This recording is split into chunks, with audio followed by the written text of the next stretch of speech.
But if Dogs win, they can really cement themselves in the top 2 even.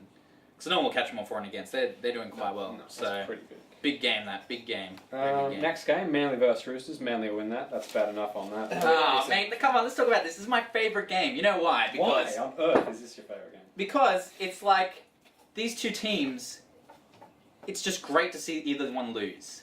I love seeing either team lose. Come on. Moving on. Also, what's better than seeing a Rooster fan who thought cock or hoop about they've actually won a game and then there's going to be just deflated straight away. I'll admit, like, the record is we've played 119.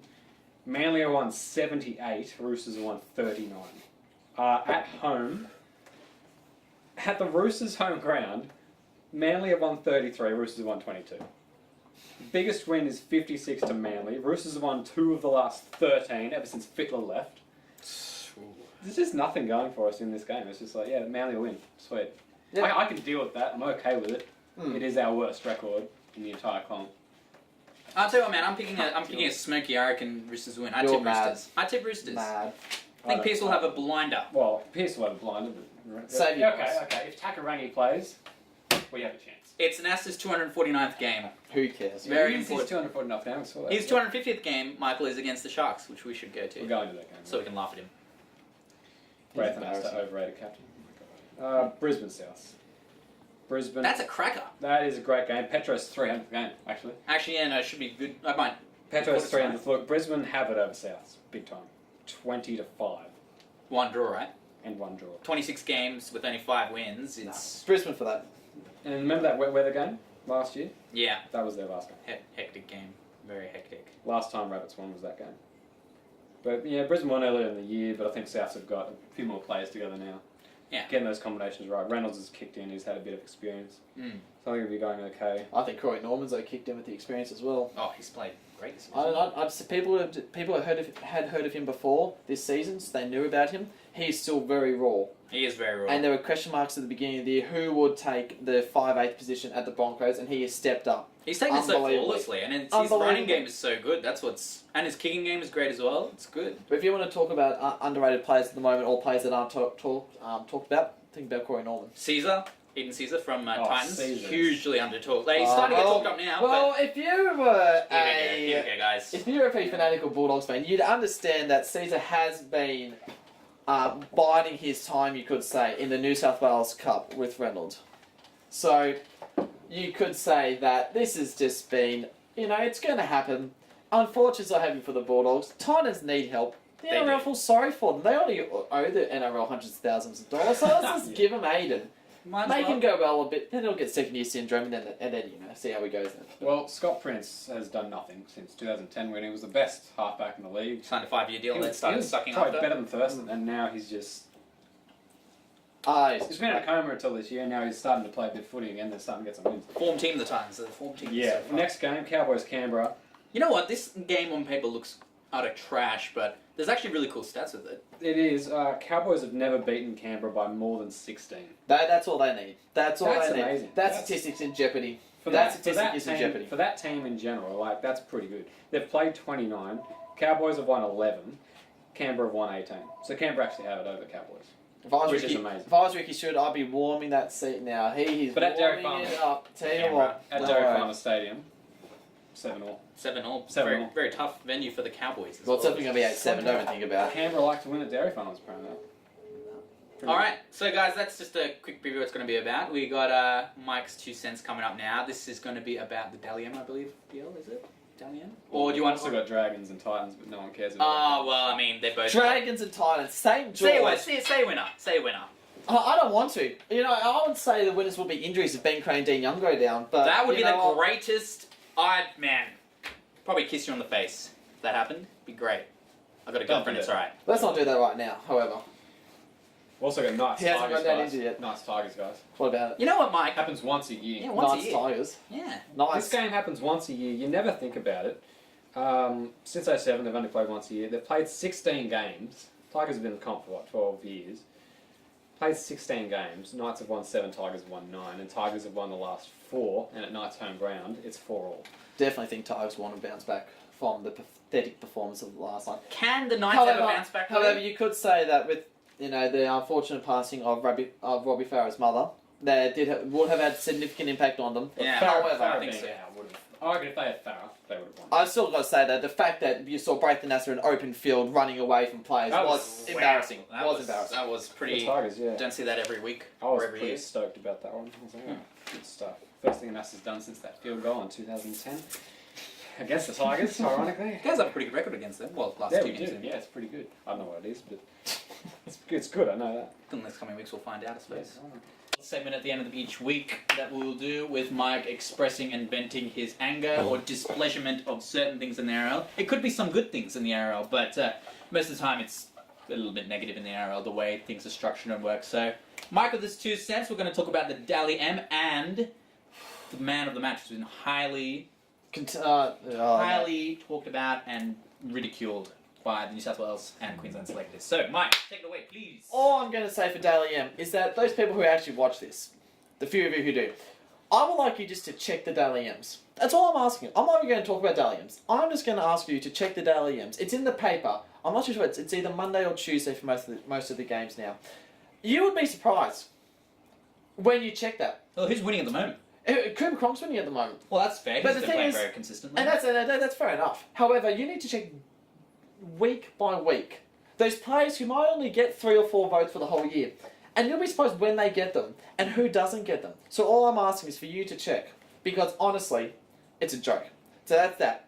Another joke, which is, dude, it's just embarrassing, and it's been multiplied by 2 now. State of Origin. It's State of Origin, not State of Origin. It's fantastic. What's going on, people? State of Origin. It's the man of the match.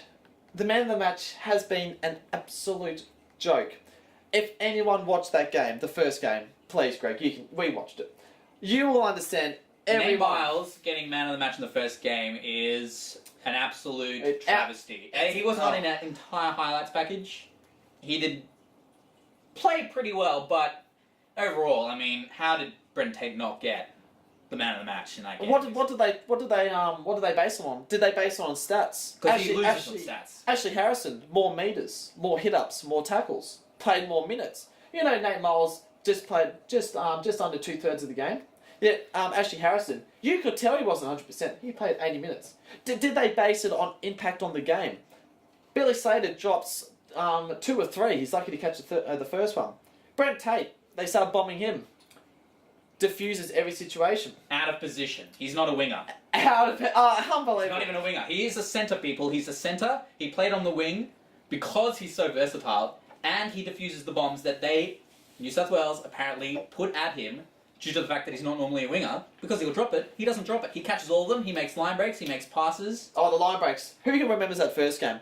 Queensland trapped in their own 20. Pressure's on. New South Wales has got the ball. Brent Tate on dummies to the open, goes down the blindside, makes the line break, relieves Queensland. They end up about the 40-metre line on play 3. Off they go. Pressure released. Who remembers that he nearly scored in the first half just to be denied because he went out? Who remembers all those dummy halves from when he took the pressure off? You ask anyone who watched that game, Brent Tate is without doubt the man of the match. Without doubt. Without doubt.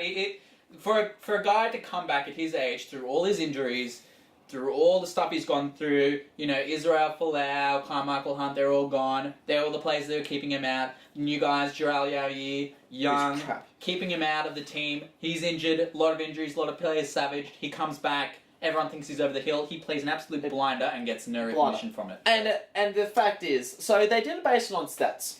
They didn't base it on impact on the game, apparently, because honestly, I love stats. Who checks to see bombs diffused in the game? I mean, please. Did they even consider? What did they consider? Apparently, Bob Fulton is a selector. He's supposed to cast his vote. He couldn't because he's on the New South Wales camp. So who you check who put these votes in for man of the match, and yet then you go to the resounding factor. I think which shuts everything. It was the Queensland players of the match. Who was it? Brent Tate. I don't want to think about that first game. So we recovered from that. There's a little article, 8-10 centimetre thing by Phil Rothfield in the Sunday Telegraph, and then you think to yourself, okay, second game, here we go. You see a fantastic game. You see someone break the Origin record for tackles. He beats Dallas Johnson by 3 tackles. He made 63 tackles. He plays the whole 80 minutes. He plays in a position in the middle of the park where he has forwards running at him constantly. he has the responsibility of being a dummy half. Obviously, we know who we're talking about. We are talking about the man who no one will forget his game in the second game. It was Robbie Farrell. Best game he's ever played. Under pressure, heavily scrutinised after the first game of having no impact or little impact, and his position is being questioned. He had a pretty good first game. Everyone's like, okay, Farrell belongs at this stage. He stepped it up in the second game, big time. He stepped it up huge. He became the playmaker, like he was in the first game. He was first, second receiver. Yep. This is a guy who's a dummy half who just tackles all the time. Creative play. He does the kicking. He does the passing. And he just gets nothing. Think about the ruck speed that New South Wales had. Really quick. And not even on the field, off the field. He had his mother hospitalised that night. He didn't even know. Unbelievable. And yet, for some reason, he doesn't get the man of the match. Greg Bird gets man of the match. So Greg Bird was the same Greg Bird in the first half that when Queensland had Brent Tate who could barely walk, they had Justin Hodges who could barely support his own shoulder. Those two players who are a winger and centre on the same side, down, injured, decides to knock the ball on, and there goes any attacking opportunity at all. And yet, Huge. for some reason, as you might have read, the man of the match was cast 10 minutes before the end. If you watch the last 10 minutes, Luke Lewis is an absolute bomb. He's going for everything. Those last 10 minutes were the most pivotal as well. Greg Bird didn't have a bad game. I'm just saying that for someone to break an Origin record, to play 80 minutes, to have the impact that he did, to everyone to sit up and to wow and to think, we know Robbie Farrell had the game of his life, and that that's not the man of the match again. It's an absolute joke at the moment. I can't believe. And I tell you what, if man of the match is Pedro Simon-Deceiver in the third match when he doesn't have a good game, it will be without doubt, and it'll just be even more embarrassing than what it is now. Yeah, I agree. I think the man of the match should go either to... Well, it's been going to forwards, which I usually have complaints about. I know, it does usually happen, yeah. But, I mean, just pick the right forwards. I just think pick the right players. The last word is that people out there, not everyone is a 10 to 12-year-old boy or girl who enjoys rugby league. They're the ones that enjoy the flashy players. I challenge you. You go to a primary school in the whole of New South Wales. You ask every kid, who is their favourite player? I bet you not one of them would say a forward. Not a second rower, not a front rower, not a hooker. All of them would say a halfback or fireback. In fact, let's not beat around the bush. They would all say Benji Marshall. The fans of the game who understand defensive duties, those ones who are backing up the defence, those who understand toughness, those people would understand that it's a joke that Robbie Farrell should have got it. And I think that's the end of it. Not everyone. The selectors are kids who just enjoy the flashy plays. Rugby league... Couldn't agree more. Rugby league is a tough game. Tough people up the middle. Forwards. If you don't have a good forward pack, how are the halves going to make space to create plays? So I just think that, without doubt, Robbie Farrell has to be man of the match for the second game. Brent Tate in the first game. There I am saying about it back. However you watch the game, you know that Brent Tate had a huge impact on the Queensland game. So I think that's it. End of discussion. And for those people arguing, you'll probably continue to argue about it. But the people who are saying that Greg Bird should have got man of the match in the second game, it's just full bullshit. Probably only about 6 players or 6 people that think that, and that's the selectors. So That's the selectors, yes. Yeah. Thanks for that, Mike. Cool. All right. Catch you guys next week for my 2 cents.